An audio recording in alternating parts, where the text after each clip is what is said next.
Welcome to Telugu one.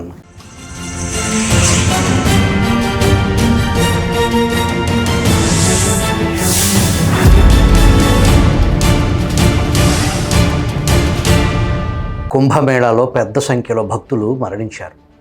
వందలాది మంది క్షతగాత్రులయ్యారు. మరికొందరు ఆచూకీ గల్లంతైంది. మొన్న తిరుమల తొక్కిసలాట ఘటనపై స్పందించిన డిప్యూటీ సీఎం పవన్ కళ్యాణ్ అధికారులను, టీటీడీ చైర్మన్ను క్షమాపణ చెప్పాలని కోరారు. అభినందించాల్సిన అంశమే. కుంభమేళ ఘటనపై కేవలం ఉత్త విచారం మాత్రమే ఆయన వ్యక్తం చేశారు. తన సొంత ప్రభుత్వంలో ఒంటికాలుపై లెగిసే పవన్ కళ్యాణ్ ఉత్తరప్రదేశ్ ప్రభుత్వాన్ని ఒక్క మాట అనే ధైర్యం ఆయన చేయలేకపోయారు. సరే, అసలు విషయానికి వద్దాం. అసలు ఏంటి కుంభమేళ? కుంభమేళాను వికృత మేళాగా మార్చిన ఘనత ఎవరిది? కుంభమేళా సమగ్ర చరిత్ర తెలుసుకోవటానికి ప్రముఖ జీవశాస్త్రవేత్త, కేంద్ర సాహిత్య అవార్డు గ్రహీత doctor Devaraj Maharaj edit page నుంచి ఈ వీడియోలా. ప్రతి 12 ఏళ్లకు ఒకసారి మన భారతదేశంలో కుంభమేళా జరుగుతుంది. ఉత్తరాఖండ్ హరిద్వార్లో గంగా, మధ్యప్రదేశ్లో ఉజ్జయినిలో సిప్రా, మహారాష్ట్ర నాసిక్లో గోదావరి, ఉత్తరప్రదేశ్ ప్రయాగ్రాజ్లో గంగా, యమునల సంగమంలో ఈ కుంభమేళా జరుగుతుంది. అయితే అది తన మూల ఉద్దేశాన్ని మర్చిపోయి మూఢనమ్మకాలకు కేంద్ర బిందువుగా మారిపోయింది. ఈ 4 ప్రదేశాల్లో లక్షల జనం అక్కడి నదుల్లో స్నానాలు చేస్తూ ఉంటారు. తమ పాపాలు కడిగివేయబడతాయని, తమకు స్వర్గద్వారాలు తెరుచుకుంటాయని, భవిష్యత్తులో తమకు, తమ కుటుంబానికి అంతా మంచే జరుగుతుందని ఆశపడుతూ ఉంటారు. ఆశపడటంలో తప్పు లేదు, కానీ మంచి జరుగుతున్న దానికి ఆధారాలు లేవు. కుంభమేళా శతాబ్దాలుగా కొనసాగుతున్న ఆధారాలు మాత్రం ఇప్పటికీ కనిపించడం లేదు. కాలం ఎంత గడిచినా అంధవిశ్వాసాలకు ఆధారాలు దొరకవు కదా. నదీ జలాల్ని కలుషితం చేసి లక్షల మంది నీటిలో మునుగుతున్నందువల్ల తప్పక అంటువ్యాధులు వ్యాపిస్తాయి తప్ప వనగూరే మంచి అంటూ ఏదీ ఉండదు. అసలు ఈ కుంభమేళాకు మూలాలు ఎక్కడా? అది ఎలా ప్రారంభమైంది? కాలక్రమంలో మార్పులు చేర్పులతో, వక్రీకరణలతో అంధవిశ్వాసాలకు ఎలా ఆలవాలమైంది తెలుసుకోవాలంటే సాధారణ శకం 7వ శతాబ్దంలోకి వెళ్ళాలి. ఆ కాలంలో ఉత్తర భారతదేశాన్ని ఏకరాజ్యాధికారంలోకి తెచ్చిన చక్రవర్తి హర్షుడు గురించి తెలుసుకోవాలి. ఆయన దానవీరుడుగా ఎలా గుర్తింపు తెచ్చుకున్నాడో తెలుసుకోవాలి. చక్రవర్తి హర్షుడి పేరు మనకు కొత్త ఏమీ కాదు, చరిత్ర పాఠాలలో చదువుకుంది. సాధారణ శకం 590 నుంచి 647 మధ్య జీవించినవాడు. 606 నుంచి 647 వరకు పరిపాలించినవాడు. ఒకవైపు యుద్ధాలు చేస్తూ సామ్రాజ్యాన్ని విస్తరించడంలోనూ, ప్రజలను శాంతియుతంగా పరిపాలించడంలోనూ ఆయనకు తనకు తానే సాటి అని అనిపించుకున్నవాడు. కుంభమేళా ఈ బౌద్ధ చక్రవర్తి హర్షుడు రూపొందించుకున్న సాంప్రదాయం. దాన్ని ధ్వంసం చేసి వైదికులు మరో రకంగా ప్రచారం చేశారు. హర్షుడికి శిలాదిత్య అనే బిరుదు ఉండేది. 7వ శతాబ్దంలో భారతదేశంలో పర్యటించిన చైనా యాత్రికుడు హ్యుయాన్సాంగ్ రచనలో విషయాలు సుస్పష్టంగా ఉన్నాయి. ఆయన రచనకు తర్వాత కాలంలో హిందీ అనువాదం కూడా అందుబాటులోకి వచ్చింది. అందువల్ల ఏ మాత్రం అనుమానం లేకుండా మనం ఈ విషయాల్ని అర్థం చేసుకోవచ్చు. బౌద్ధ వారసత్వాన్ని నాశనం చేసి కుట్రపూరితంగా కుంభమేళా ఆశయాన్ని భ్రష్టు పట్టించారు. అందుకు బలం చేకూర్చడానికి కల్పిత కథలు, అభూత కల్పనలు జోడించారు. హర్షుడికి యుద్ధవీరుడిగా ఎంత పేరుందో దానవీరుడిగా అంతకన్నా ఎక్కువే పేరుంది. దయార్థ హృదయుడు కాబట్టే ప్రజలు ఆయన్ను కోరుకుని రాజును చేశారు, తమ ప్రియ బాంధవుడిగా భావించారు. ఆ రోజుల్లో ఆయన చేపట్టిన దాన ధర్మాలకు ఇప్పుడు మనం చూస్తున్న కుంభమేళాకు కొంత సంబంధం ఉంది. ఇప్పుడు మనం చూస్తున్నది వైదిక ధర్మ ప్రబోధకులు వికృతంగా తయారు చేసిన మేళా. హర్షుడు ప్రారంభించినప్పుడు దాని ఉద్దేశం వేరు. హర్షుడి రాజధాని కనౌజ్, ఉత్తరప్రదేశ్. ఆయన త్రివేణి సంగమానికి వెళ్ళి అక్కడి నుంచి అందరికీ దానాలు చేసేవాడు. ఆయన ఇచ్చే దానాలు స్వీకరించాలని జనం సుదూర ప్రాంతాల నుంచి తరలి వచ్చేవారు. ఆ ప్రదేశాన్ని మహాదాన భూమి అని పిలిచేవారు. మొదటి రోజు ఆయన బుద్ధుడి విగ్రహాన్ని కడిగి వైభవోపేతంగా పూలతో అలంకరించేవాడు. తరువాత స్థానికంగా ఉన్న భిక్షులను, మేధావులను, పండితులను గౌరవించి వారికి కానుకలు ఇచ్చి సాగనంపేవాడు. నలంద, తక్షశిల విశ్వవిద్యాలయాల అధ్యాపకుల్ని సత్కరించి కానుకలు ఇచ్చేవాడు. ఆ తర్వాత ఇతర మతాలు పాటించే వారిని కూడా పిలిచి మర్యాదపూర్వకంగా కానుకలు సమర్పించేవాడు.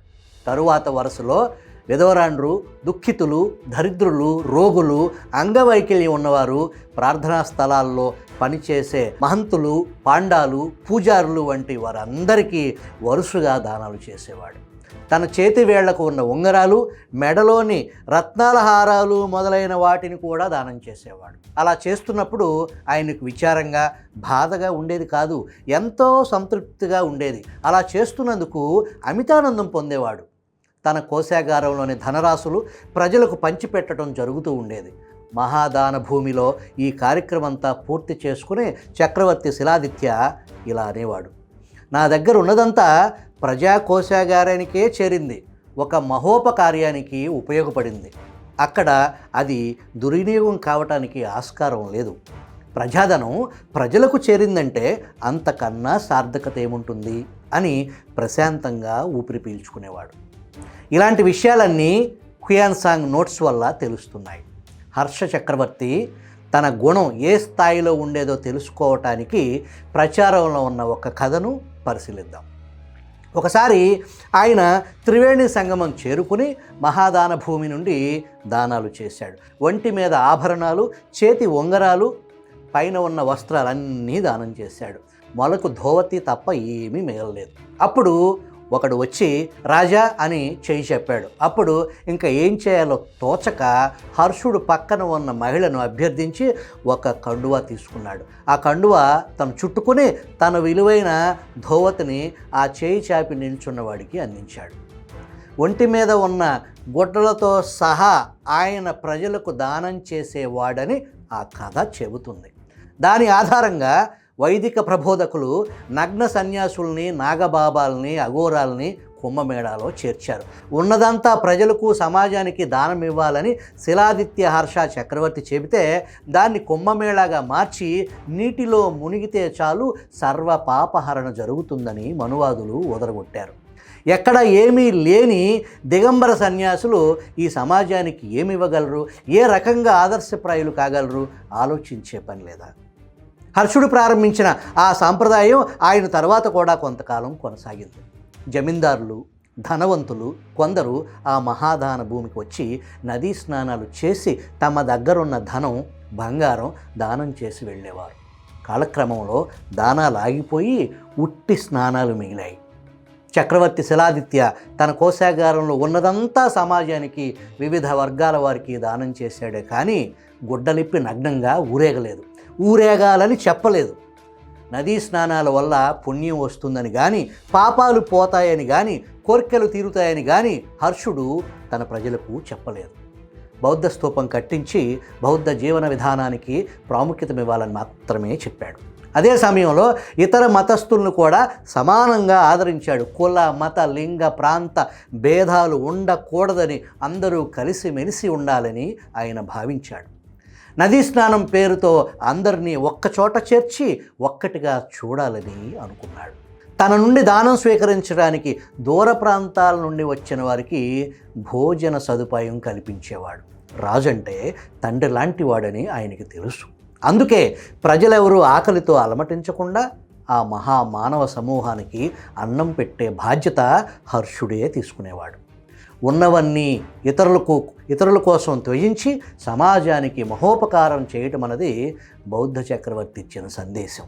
అయితే ఇవ్వటానికి ఏమీ లేని సన్యాసులంతా నగ్నంగా తిరుగుతూ కుంభమేళాకు వక్ర భాష్యం చెప్పారు. ఇదంతా 8వ శతాబ్దపు వాడైన శంకరాచార్య ఘనత. బహుశా ఆయన సమాజానికి అందించిన మహాప్రసాదం అదే. వీరశైవుల దేవుడు శంకరుడు ఒంటి నిండా బూడిద పూసుకుని మొలకు చిన్న జంతు చర్మం చుట్టుకుని ఉండేవారు. ఆయన్ను అనుసరించే ఈ ఆధునిక శంకరులు విభూది, బూడిద పూసుకున్నారే కానీ చిన్న గోచి అయినా పెట్టుకోలేకపోయారు. సమకాలీనంలో మనమేం చూస్తున్నాం? వేల సంఖ్యలో సన్యాసులు వీధుల వెంట నగ్నంగా, అనాగరికంగా తిరుగుతూ ఉంటే అదేదో పుణ్యకార్యమైనట్లు కొందరు వ్యాఖ్యానం చేస్తున్నారు. నాగరిక సమాజాన్ని అపహాస్యం చేస్తూ అంతమంది నగ్నంగా వీధుల్లో నడుస్తూ ఉంటే ప్రభుత్వాలు ఇప్పటికీ చర్యలు తీసుకోవు. మూఢభక్తులు వంగి వంగి దండాలు పెడుతుంటారు. అలా చేయటం వల్ల ఇటు భక్తులకు కానీ అటు నగ్నస్వాములకు కానీ ఏమీ రాదు. వచ్చేది ఏదైనా ఉంటే సామాన్య ప్రజలకు విపులంగా వివరించాలి, నిరూపించాలి. అధికారంలో ఉన్న రాజకీయ ప్రముఖులు కోట్ల విలువ గల సూట్లు వేసుకుని తిరుగుతుంటారు. కానీ నైతికత, జీవన విలువలు అనే వలువలు వదిలేసి నగ్నంగానే తిరుగుతున్నారు. మేధావుల మౌనం వహించినప్పుడు మూర్ఖుల సంఖ్య రెట్టింపు అవుతుంది. ఇది ఎదిగే సమాజ ఉనికికే ప్రమాదం అని అన్నారు నెల్సన్ మండేలా.